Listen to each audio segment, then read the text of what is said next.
So scripture is very clear about God's design for marriage as being a covenant where two people come together, not only physically, but mentally as well, to actively fulfill each other's emotional and physical needs with as much thoughtfulness and intentionality as we do our own.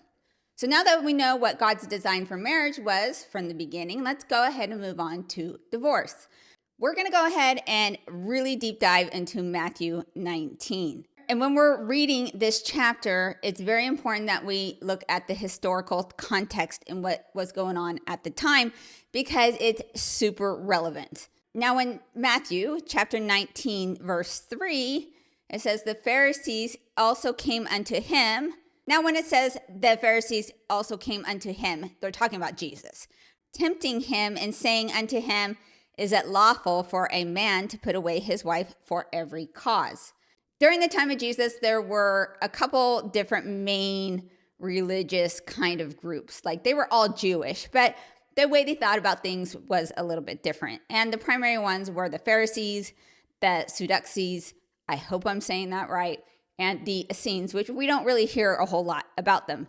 But they all had different views and beliefs, interpreting the law different. Some were more conservative, some were a bit more liberal with it. Think of it kind of like the Republicans, Democrats, and independents that we have today. We all are operating underneath the same federal law, but the way we interpret it is going to be different. So the Pharisees were more on the liberal side, and they were for allowing divorce for any reason. Think of it as today's no-fault divorce. When the Pharisees came up to Jesus asking him if it's lawful for a man to put away his wife for every cause. So here what they're saying is, hey, can a man divorce his wife for any reason?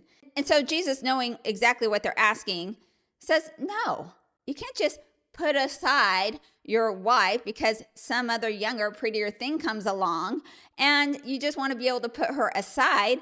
You don't like the way she looks at you, or you don't like the way she chews her food. Okay, that one might be justified. That can be really annoying.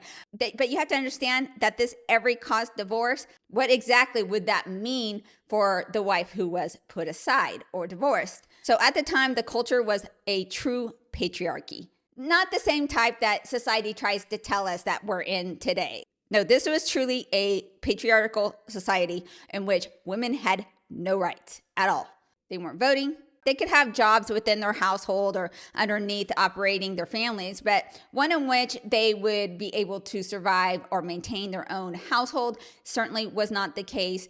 They had no means of being self-sufficient at all. They didn't have the right to divorce for any reason. Men only had that right. So the only way a woman could get divorced is if she approached her husband, asked for it, and he agreed. But if he said no, it's just too bad. So women truly were beholden to men for every single thing in Jesus' time. They lived with their father until marriage, and then at that time they would go and live with their husband. And if for some reason the man decides to leave his wife, then she would have to go back to her father if he was alive, and he agreed to take her. And if that was not the case, then she would have to seek another male relative in which she could live. And if that wasn't even an option, then she would basically have to live on the street, probably have to enter into prostitution. She might be raped. She probably would be killed. It was a very serious situation about what would happen in these cases. So back in the time when a man decided to divorce his wife, it could really put her in these very dire and dangerous situations. And Jesus understood this. He understood that although society did not place a high value on women, God did. And he wanted to protect these women. So Jesus knows that the intention for marriage was this one union flesh.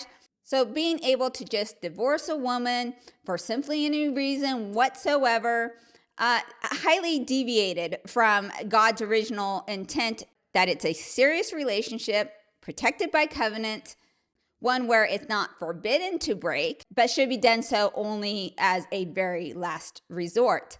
A no-fault divorce dissolves that obligation.